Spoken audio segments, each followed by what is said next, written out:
Tonight, 2 children are dead and 14 others are injured, along with 3 adults after a shooting at a Catholic church in Minnesota.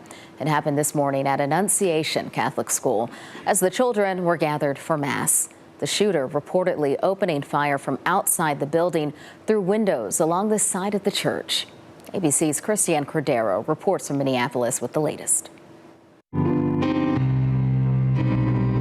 Tonight, a candlelight vigil is bringing a tight-knit community even closer after 2 children, 8 and 10 years old, were killed while attending morning mass at the church next to their parish school. 17 others were injured. The shooter, according to investigators, died by suicide.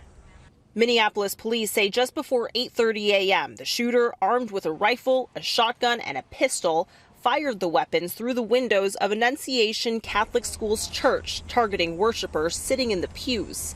I was just at church, and I heard something like really loud, like I thought it was fireworks in the church, and then I saw the shooting, and I was like, oh my gosh, I'm so scared. It was like right beside me. I was like 2 seats away from the stained glass windows. My friend got hit in the back.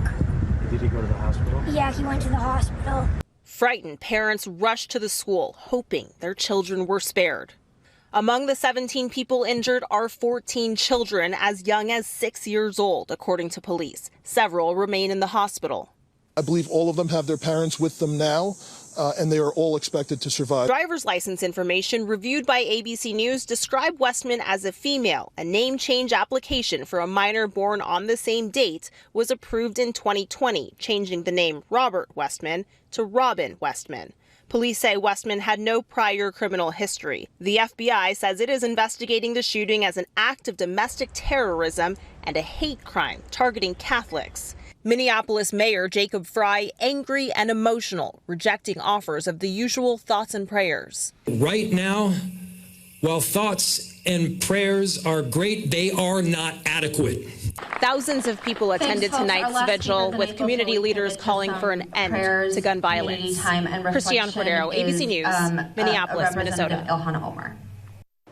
During a press conference several hours after the deadly shooting, Minneapolis Mayor Jacob Frey spoke for several minutes, praising first responders, faculty, and teachers at the school for their efforts during the shooting, saying they stepped up to put themselves in harm's way to protect others.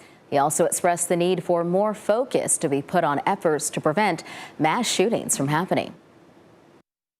And when we have seen school shooting after school shooting, when we have seen churches get shot up by horrible actors, I think the impetus has to be on all of us as leaders to do a whole lot more, to recognize that we've got more guns in this country than we have people.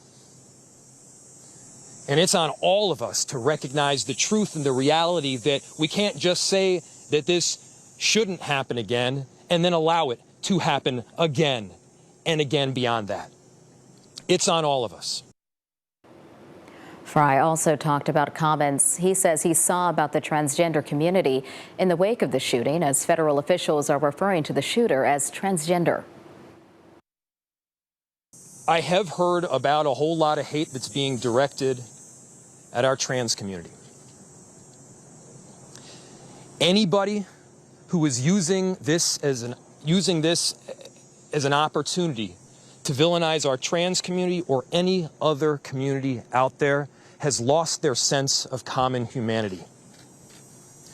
We should not be operating out of a place of hate for anyone. We should be operating from a place of love for our kids. Kids died today. This needs to be about them. So far, police are still searching for a possible motive in this shooting. Authorities say they are investigating a YouTube channel potentially tied to the alleged shooter, which was taken down after the shooting.